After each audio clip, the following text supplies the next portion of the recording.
Hi, I'm Andrew Bitter, I'm Chloe Brown. and we're here to talk to you about the difference between teaching comprehension in kindergarten through third grade versus fourth, fifth, and sixth grade. Chloe, would you like to start us off? Yeah. So, 6 key strategies to supporting literacy in K through 3 are to activate a prior knowledge relating a personal experience or predicting what will happen in a text, asking questions while reading, visualizing or painting a picture in your mind of what is being read. So, this is also like teaching the children how to do that themselves. And then monitoring or checking for understanding while reading. You can do this by using simple observation and listening to just see this happen in your classroom. The next one is drawing inferences and then summarizing or retelling. And you can teach one or more strategy at a time, and you want to encourage students to use all of them at one time. You can practice comprehension outside of the context for reading. That will not help the reader, so like worksheets won't really help. Comprehension strategies need to be taught early on so that students can grow into effective readers. Some of the ways to improve reading comprehension in kindergarten through third grade is to teach students how to use reading comprehension strategies. Then you can teach students to identify and use the text organizational structure to comprehend, learn, and remember content. You can also guide students through focused, high-quality discussion on the meaning of text, and then select text purposefully to support comprehension development, and also establish an engaging and motivating context in which to teach reading comprehension. 5 reading comprehension strategies that work with K through 3 students are peer-mediated strategies, which is the student-to-student interaction, so for example, small group or partners, vocabulary instructions, so that would just be like teaching vocab, story, grammar, and text structure, which would be to talk about the text and then the perspectives that the text will take and things like that. Story mapping and other graphic organizers. So for example, anchor charts, posters around the room, and then self-questioning, which will be reflecting on the story themselves for the students. Thanks for your input, Chloe. We really appreciate that. You're welcome. What Uh, about 4 and 5?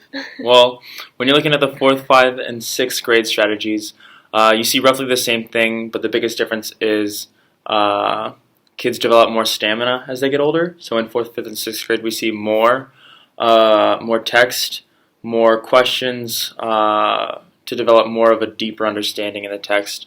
Fourth graders must learn to use specific details when summarizing a reading, whether that's orally or written, and they must explain their understanding of characters, settings, or events. Fifth graders should recall accurate details and compare and contrast 2 or more characters, settings, or events. So while we're doing the same thing that we're doing in K through 3, there's going to be more of it, and it's going to be more in depth. By sixth grade, students will be able to refer to specific points in the text. Some strategies that are used in fourth, fifth, and sixth grade comprehension strategy teaching is guided reading groups, which is very similar to kindergarten through third. However, it's a little bit more student-directed rather than teacher-directed. Before, during, and after questions. These are your classic comprehension questions, thinking about the story before, analyzing the story while you're reading the text, and then follow-up questions after you're done reading. Online interactive language arts skill builders. So this is blended learning, things like Lexia and other things that you'll see in schools nowadays. And then brain movies, which are visualizing the text, just kind of understanding what you're reading and having a picture in your head as to what's going on in the story so you can develop a deeper understanding of the story. In fourth, fifth, and sixth grade, students have the ability to scrutinize the text more.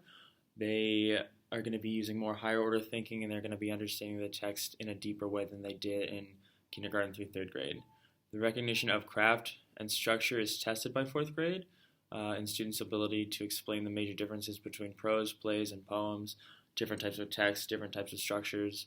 By sixth grade, the reader will have thoughtfully, well, by sixth grade, the reader will understand how to thoughtfully evaluate the structure of text and how it contributes to the narrator's point of view and the development of theme, setting, and plot.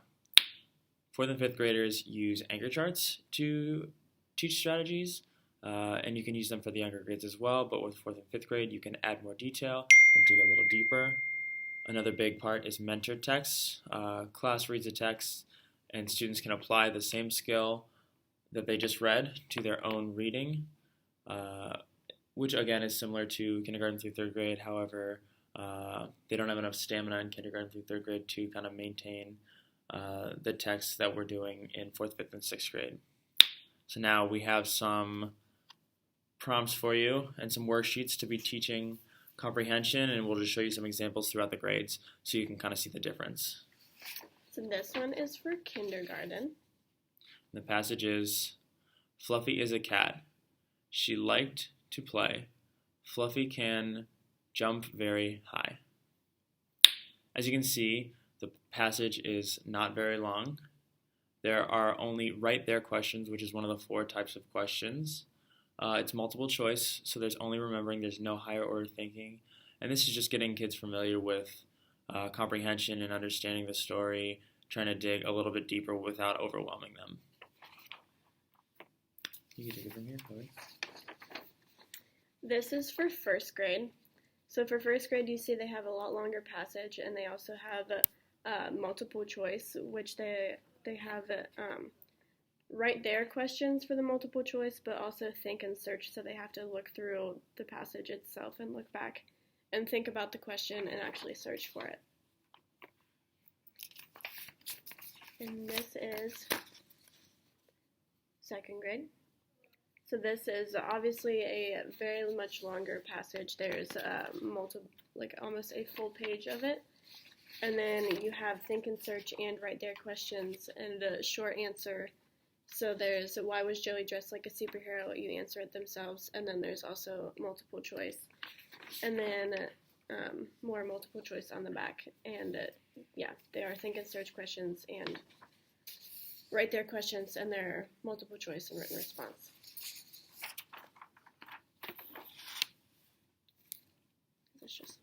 That's 3rd grade, yeah, that's all. Okay.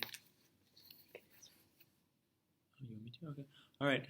By 3rd grade, as you can see, the prompt is a lot more lengthy. There's a lot more kind of things to understand. You could tell on the first page there was a vocabulary section right here. So vocabulary is becoming increasingly important. Students have a lot more to read. It takes a lot more stamina than it did in the younger grades. I'm kind of building that knowledge up and trying to engage the reader a little bit more. And then as you can see, the questions are a lot more written responses. It's a lot more engaging for the student. There's think and search, and there's also more on your own text and author and me.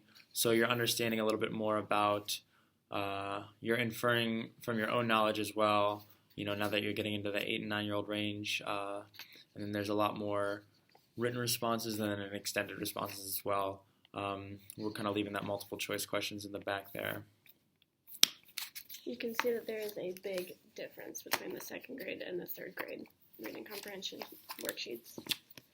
As we get into 4th grade, we're going to see more of the same thing. There's going to be a vocabulary box, so students will be able to understand new words that they're reading within the text, which is going to help them answer the questions at the end. The text is a lot longer than they're used to seeing. There's going to be a lot more detail within the text, and it's going to help them really analyze the story both during and after, which is great because as we have figured out, we're going to try to dig deeper and kind of gain more knowledge. Quite a long story. Wow. So here's the text. You're going to be doing a lot more inferring, a lot more open-ended questions, a lot more divergent answers, so there's not just going to be one right answer. You're going to be having to use a lot more context clues than before.